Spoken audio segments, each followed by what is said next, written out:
No one expected Earth to go quiet. For years, humanity was loud across the stars. Their ships moved fast, their voices filled the council chambers, and their presence was strong in trade, defense, and science. Other species didn't always understand humans, but they knew one thing when trouble came. Earth responded. But one morning, something changed. A message was sent from the council to Earth, a normal request about patrol routes. Hours passed, then a full day. No reply. At first, no one worried. Maybe the system was down, maybe a delay in communications. After all, humans were always busy. But then other messages, urgent, routine, friendly, went unanswered too. The council sent a scout ship to the Sol system. What it found was silence. Earth was there. The moon was in place. Satellites floated quietly, but no signals, no broadcasts, no greetings came from the surface. Human colonies on Mars, Europa, and Titan all silent. The outposts were clean, powered down, but not broken, not abandoned, just quiet. The scout's sensors picked up strange details. On every station, chairs were in place. Systems were shut down gently. Even food supplies were full. It was as if people had simply stood up and walked away together. A message was found on the inner wall of the moon base. It was written in clean, simple human letters. We watched, we waited. Now we walk alone. That line was sent back to the council. They called emergency meetings. Some believed Earth was playing a game. Others thought something worse had happened. Maybe an enemy had come. But scans showed no signs of attack. No damage, no force. Just silence. Ambassadors from allied planets were confused. Why would humans leave? They asked. They had power, influence. Why vanish without a sound?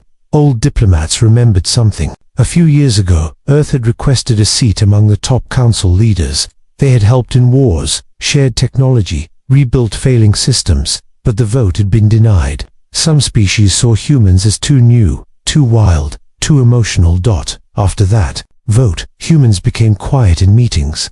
They followed orders but said little. They pulled back patrols. They gave fewer gifts, but no one noticed it enough. No one thought it was important. Now, Earth was gone, not destroyed, not erased, just missing, and the galaxy was starting to feel it. Stations once protected by human fleets were under attack. Pirates had returned to old routes. Small planets called for help, but fewer ships answered. Human engineers had maintained power grids and defense lines in dozens of systems. Without them, things were failing. Still, the council believed Earth would return. They're just upset, said one elder. Let them be for a while. They'll come back. They always do. But weeks turned to months. No signal, no contact, just stars blinking in the void, as if holding a secret. Some started to whisper. What if humans had found something better? What if they'd built a new home, beyond the edge of known space? Others feared they had gone dark to prepare something. A new kind of plan. A new kind of power. The truth was, no one knew. And that made it worse, because in every corner of the galaxy, from rich cities to lonely moons, there were signs of Earth's hand. Systems built by human hands. Defenses powered by their technology. Trade routes shaped by their promise of safety. And now, those systems were failing, quietly, slowly, like a giant machine losing its heartbeat, one by one. Council members began to realize something had shifted, something deep, that the silence of Earth was not empty. It was full of meaning, full of warning. In the darkness, across cold space, the words found on the moon echoed in the minds of many. We watched, we waited, now we walk alone. And somewhere, out there, beyond the stars, humanity moved in silence, but not in weakness. The galaxy just didn't understand that yet, but they would. Asterisk ships drifted where patrols once flew. Trade routes were no longer safe. Stations once bright with life were growing quiet. Somewhere deep inside the council's grand chamber, a sense of discomfort was growing, but no one wanted to say it out loud. Not yet. The silence from Earth had stretched into weeks, then months. No message, no signal, no complaint. It wasn't protest, it wasn't anger. It was something else, something that made even the oldest members of the council uneasy. They tried to distract themselves. We've survived without others before, they said. We'll adjust. Earth was important, but not everything. But the truth was different. Earth had done more than anyone realized. Their engineers had repaired failing star stations. Their patrol ships had stopped conflicts before they began. Their scientists had shared medicine, data, and even food technologies across 100 worlds, quietly, consistently, without fanfare. Now, everything they touched was beginning to fade. On the world of Travak's entire climate systems had been managed by Earth-built weather stabilizers. Within 2 months of silence, windstorms returned. Crops began to fail. The local government sent a message to the council. Can Earth send a team? The council didn't respond. They couldn't. There was no one to send. Far away, on the mining moon of Erevan 6, pirates had returned. For 10 years Earth had kept those routes clear. Now, the miners begged for help. Council fleets were too slow, too few. Earth's old patrols had vanished, like their homeworld, without a sound, and the people began to notice. Rumors spread through the galaxy like solar flares. Some said Earth had built a hidden home far beyond the edge of explored space. Some believed they had found a way to travel faster than light, leaving the rest behind. Others whispered something stranger, that Earth had grown tired.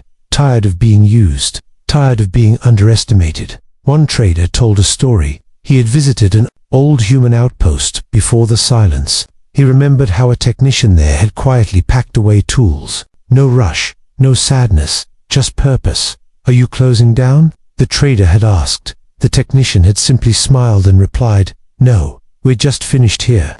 Now, those words echoed. Across space, more stations powered down, not destroyed, just gently stopped.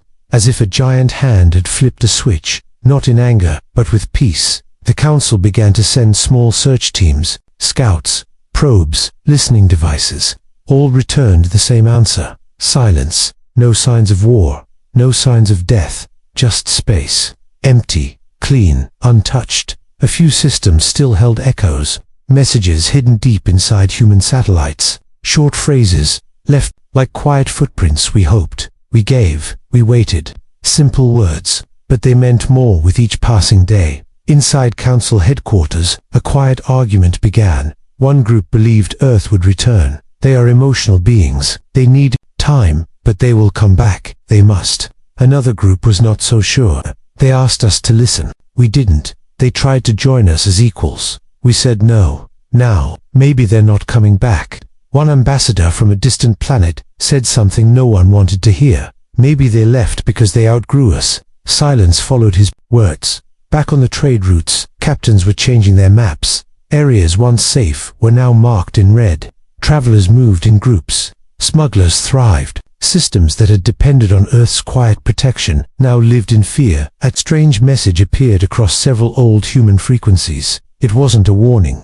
It wasn't a threat. It was calm, clear. You never saw what we truly were. But now you will see what we are not. Some said it was fake. Others said it came from deep space, from coordinates long hidden. The council tried to stay in control. Meetings continued. Decisions were made. But behind every report, every sentence, there was a single thought they all shared, but none would speak aloud. The galaxy felt different now. It felt emptier, as if something great had been taken away, and no one knew if it was ever coming back. It started with whispers, quiet ones, drifting between distant ports and isolated planets. Something unseen had returned to old human space. No one claimed to see them directly, but stories began to spread. Ships dark, fast, silent, moving along forgotten routes, once guarded by Earth's fleet. They didn't attack. They didn't speak. They only watched. Then vanished before sensors could track them. Pilots called them ghosts of humanity. Some believed they were abandoned Earth vessels, still following old paths. Others said they were new, built somewhere unknown, using technology far beyond anything seen before. But no one could prove it, and no one dared follow. In council meetings, tension grew. Trade routes were breaking. Border systems were withdrawing.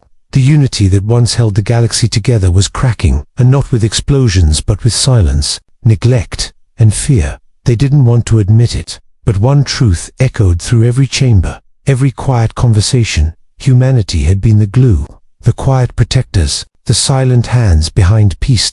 And now, without them, the cracks were widening. One small planetalia prime had once thrived with the help of human science. Their entire power grid ran on technology gifted from Earth. But now, without updates or support. The system was failing. When the lights went out, they sent a call for help. The council replied weeks later. Too late. The people of Eliar had already left their cities, heading into forests and caves to survive. Some blamed Earth for leaving. Others blamed the council for pushing Earth away. But deep down, they all knew the truth. They had relied on Earth, and Earth had simply walked away. In the outer zones, strange recordings were picked up. Not messages, not words, but quiet patterns like music, soft and slow, carrying across the stars. Some said it was a signal. Others believed it was a goodbye. A merchant vessel passing through an abandoned human sector picked up one of those signals. They followed it to an old listening post, floating near a red dwarf star. Inside, everything was untouched, clean, still running. On the wall of the central room, someone had written in bold, simple letters, "You looked at our strength, but not our soul. You took what we gave, but never offered your hand." No one on board spoke for minutes. They downloaded the message, but the council called it a trick, not confirmed, they said. Probably written by someone trying to stir fear. But fear was already spreading. The council's outer defenses were weakening. Border planets once guarded by Earth now stood vulnerable, and new threats were rising. Old enemies who had once stayed quiet during Earth's time were now returning. A fleet of unknown origin appeared near the Daxon Belt, demanding control of nearby trade lanes. The council sent a force to stop them, but they were outmatched. Earth would have stopped them, but Earth wasn't there. One frightened council member said, during a private session, "They're testing us, all of them, because they know Earth isn't watching anymore." Meanwhile, deep in the archives, a scholar from a lesser-known species named Kale found a forgotten report written years ago, before the silence. It was from a human diplomat. The message was never read aloud in council chambers. It said, "We will not fight you, we will not beg, but we will remember. And one day, if we choose to leave, it won't be in anger, it will be in peace, and it will be forever." Kale didn't share it immediately. He sat with it, read it again and again. The words were soft but powerful. That's when it truly hit him. Earth hadn't vanished in fear. They had left by choice. And the rest of the galaxy hadn't even noticed until the damage began. More systems started to report ghost sightings. Some described human-shaped shadows seen near long-abandoned relay posts. One miner claimed a strange figure in a sleek, black suit helped repair. A broken drill then disappeared without a word. Another trader claimed to see a human vessel near the edge of the galactic rim. Beautiful, massive, unlike anything built before. It didn't respond to signals. It only hovered in silence, then jumped into deep space, leaving no trail. The council dismissed all of these reports, rumors, myths, nothing more. But outside their chambers, fear was becoming belief, and belief was turning into truth. People across the galaxy, small planets, merchant guilds, frontier colonies, began to ask the same question. Did humanity truly leave, or are they watching, deciding who is worth returning for? No one had answers, but one thing was certain now. Where silence had once meant absence, it now meant presence. A presence that didn't speak, didn't show itself, but was deeply felt. And for the first time in decades, the galaxy felt something new, uncertainty and maybe quiet regret. Asterisk, a small data file changed everything. It was found buried in an old communications satellite orbiting the frozen world of Caltran. The satellite had once been maintained by human engineers, years before the silence. Since then, it had floated in darkness, forgotten until a curious technician ran a deep scan and noticed a hidden partition. Inside, they found the file. Message, a simple voice recording marked, "Not to be played," unless they truly wonder why. The technician brought it to the council. What they heard inside was quiet, calm, and unmistakably human. "We offered peace. We gave our skills. We held back our strength. You looked at us and saw usefulness but not value. We gave everything, but when we asked for a seat at your table, you laughed. Not with cruelty, just with dismissal. And that, in time, became enough." The voice didn't sound angry. It sounded tired, resigned, but clear. The council chamber fell into silence after the message ended. Some stared at the floor, others looked away. No one wanted to admit what the voice had just revealed. The quiet departure of humanity wasn't sudden. It had been building for years. Years of being called young, too bold, unpredictable. Years of humans stepping up when others stayed back during crises, famines, and wars. They had rebuilt systems, ended conflicts, and restored balance, but each time they asked for equal say, they were told, "Not yet," until they stopped asking. One ambassador whispered to another. They didn't disappear. They made a choice, a calm, final one. After the meeting, records were pulled from the archives, long overlooked logs, reports that now carried new weight. One showed Earth's final attempt to join the High Council, an offer of deeper cooperation, shared leadership, and the merging of scientific networks. The Council had politely declined. "It's not the right time," they had said. No one remembered who wrote that reply. No one wanted to. Now, across the galaxy, a different kind of message was taking shape. A growing understanding, not shouted, not printed in headlines, just passed from one voice to another. We should have listened. In the outer rim, on the cold moon of Drelis, a group of local workers found an old human research base. It had powered down long ago, but one console still held stored logs. They activated one.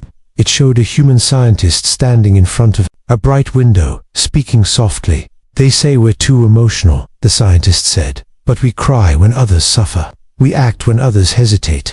And we love this galaxy more than we were ever loved back." Then the recording ended. The workers didn't speak. They simply left the console running. The voice echoed in the empty room for hours. Back in the Council's inner circle, opinions were changing. Some still believed humanity would return, that this was only a pause, but others weren't so sure. Not anymore. One council member finally said what many were thinking. They warned us in their own way, not with threats, but with silence. They waited for us to change, and when we didn't, they left. Outside, more systems were losing stability. Entire sectors once maintained by human technicians were starting to show serious faults. Navigation beacons flickered, atmospheric controls drifted off calibration, and old stations once repaired and balanced by Earth crews now stood at risk. A merchant ship arriving at a border post found a strange scene. All systems were down. The crew on board the post had left days earlier, heading for safer space. But on one screen, someone had written, in bright green letters, "This place worked better when Earth cared." No one erased the message. In a quiet corner of space, a small group of species, those once closest to humanity, gathered. They weren't powerful. They didn't hold big votes. But they remembered what Earth had done for them. One said, "We should go find them," not to ask for help, just to say, "We're sorry." But no one knew where to start. Old human space was now quiet. No signals, no ships, just black stars and empty stations, until one day, a signal appeared. It wasn't on open channels. It came through a forgotten frequency, one used only during deep space emergencies. The message was short, a single sentence. "You saw us leave, but you never asked why." It came from nowhere specific. It lasted 2 seconds, then it vanished. But it was enough. Across the galaxy, those words spread, not through news networks, not through official announcements, but through whispers. Again, people began asking questions out loud. What if we misunderstood them? What if their silence wasn't a punishment, but a decision we caused? On the council floor, for the first time, no one interrupted those asking these questions. No one pushed them aside, because now, even those who once dismissed Earth felt it. The weight of absence, the strength that comes not from shouting, but from walking away with dignity. And slowly, piece by piece, the galaxy began to understand. Humanity had not vanished in weakness. They had risen in silence. The stars were beginning to feel colder, not in temperature, but in presence. Something had shifted, not just in politics or technology, but in the air, the silence, the stillness that settled across one's vibrant galactic highways. The empty places once guarded by Earth now stood like hollow statues, reminders of what had once been, and what had now vanished. The Council still tried to hold control. Emergency meetings, trade proposals, joint military patrols, but every plan they created had one problem. Earth was missing from the equation, and Earth had always been the part that held everything together. Ships now broke down more often.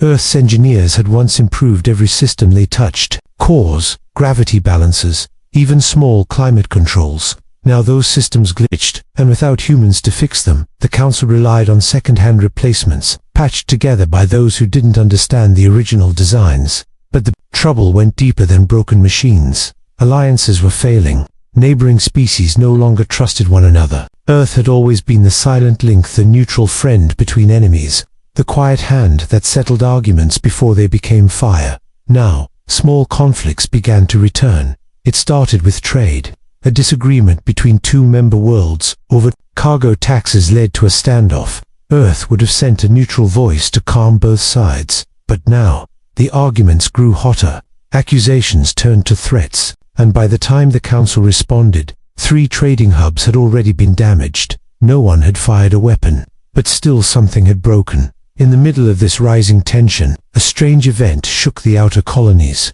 A station called Vera Point, once used as a human science outpost, reported a sudden burst of energy from deep space. No explosion, just a signal, sharp, focused, and gone in seconds. Inside the control room, one screen flickered to life. A simple message appeared. "We do not leave out of pride. We leave because you never asked us to stay." Then the station systems reset. Power returned. Lights flickered. The signal was gone. But it had been real. The Council received the report the next morning. Some claimed it was a trick, false data, a coincidence. But others remained quiet, because they had heard the message, and deep down, it sounded exactly like something Earth would say. For the first time, the Council began to ask themselves, not if humanity would return, but if they should. What if the silence wasn't just about being ignored? What if Earth had seen something coming, something the rest of the galaxy still couldn't see? One small planet, Carolon V, sent a private message to the Council. Their representative, a soft-spoken historian, wrote, "We are not requesting human aid, we are requesting human wisdom. Because without it, we are breaking in ways that no machine can fix." The message wasn't answered. In a separate corner of the galaxy, a merchant vessel caught sight of something unbelievable. While passing through an unstable system, the crew reported seeing a structure drifting far beyond the old trade lanes, a massive ring-shaped object, glowing with a faint blue light. No markings, no signal, but clearly human-made. They hailed it. No answer. But as they passed, their ship's systems stabilized. Lights grew brighter, engines powered more smoothly. Then, the ring faded into the starfield like mist. The ship's captain simply whispered, "They're not gone. They've just stopped speaking." That report was filed, marked unconfirmed, and quietly buried. Meanwhile, whispers grew among independent systems. Colony leaders began asking their people, "Did Earth ever fail us?" Most couldn't think of a single time. Earth had never asked for payment, never forced control. They simply helped, then stepped aside. And now, that quiet, helpful hand was gone. On a distant archive world, a group of researchers uncovered one last document and shared, unpublished. It had been written by a human cultural ambassador years before the silence began. The file was titled, "The Shape of Regret." Inside, it read, "We will not force our presence. If we are only remembered for what we gave, and never welcomed for who we are, then we are not truly seen. And if that is the truth, we will leave not to punish, but to protect the part of us that still hopes." Those words spread faster than any ship. Suddenly, the silence had a voice, a calm one, a kind one, but also one full of deep understanding. The galaxy began to change, not because Earth returned, but because its absence became a mirror. Everyone who had once relied on humanity now looked inward. The question was no longer why did they go, but what did we do to make them feel unwanted? And across every sector, the feeling grew stronger. Something had been lost. Something more than ships, or tech, or strength. A presence, a soul, and slowly, the galaxy began to understand what Earth had known all along. Silence can be louder than words, and leaving can say more than staying ever could. It was never a goodbye. Not really. When Earth went quiet, no one called it final. The Council believed humans would return after time, after reflection. That's what they told themselves, again and again. But as years passed, the silence only grew deeper, more certain. And slowly, one truth began to settle across the stars. Earth wasn't waiting. They had moved on. Entire sectors once connected by human trade now lived in isolation. Galactic maps had to be redrawn. Where once there were networks of cooperation, now there were shadows, empty stations, cold relay points, and the strange quiet absence of a species that had once filled the galaxy with life, invention, and care. Still, the galaxy looked, not just out of need, but out of something harder to admit, longing. Then came the signal. It arrived without warning. No encryption, no pattern. A simple pulse of light and data, broadcast from the edge of known space. The council gathered immediately. It wasn't coded like any previous message, but its structure, its rhythm was unmistakably human. They activated translation filters, scanned every layer. Inside, only one message existed. 7 words. We are not lost. You simply faded. The chamber fell silent, not out of confusion but out of understanding. Because by now, everyone knew Earth hadn't abandoned the galaxy. The galaxy had abandoned Earth. They had laughed at human passion, ignored their ideas, used their energy. But when Earth asked for something more, for respect, for a voice, they were told to wait, to be patient, to earn it. So they had waited, and when it became clear that their voice would never be equal, they walked away, quietly, without anger, without demand. The effects of that silence were everywhere. The council fleets struggled to keep order. Every system once powered or managed with Earth's help had grown weaker, not destroyed, just less. Even now, no one knew where humans had gone. Not even the best long-range scans could find their trail. They had vanished in a way that only a species like Earth could, intentionally, gracefully, and with purpose. Some believed they had found a new home beyond the galactic rim, a place to start over. Others whispered they had evolved into something more, something no longer bound by politics or power. But none of those theories mattered anymore. What mattered was the echo they left behind. Across old Earth outposts, machines still hummed. They didn't shut down completely. Instead, they waited like Earth once did, and occasionally, they released fragments, small pieces of human memory. One council explorer visited an abandoned base near the star Jor-El 5. Inside a preserved room, a single terminal powered on when she entered. A voice played from warm. We didn't want to leave. We wanted to belong. But after enough doors stay closed, you stop knocking. She stayed in that room for hours. When she returned, she brought the message to the council floor. For the first time, no one argued. There were no debates. Just silence. Because the final lesson had arrived. Not through force, not through warnings, but through absence. Earth had been the quiet current that kept the galaxy balanced. While others focused on control, humans had focused on contribution. Not perfect, but sincere. Not always right, but always present. And when they left, they didn't take revenge. They simply took themselves. And that, more than anything, changed everything. A few systems began to act, not to search for Earth, not to chase, but to remember. They rebuilt old treaties that humans had helped write.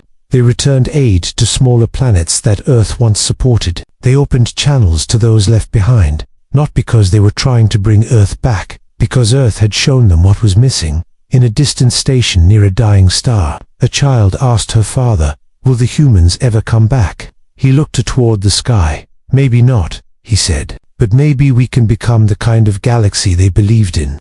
And above them, in the black sea of stars, something shifted. Not light, not sound, just a feeling like someone was listening. Because maybe humanity hadn't vanished completely. Maybe they were still out there, watching, not with anger, not with pride, but with hope.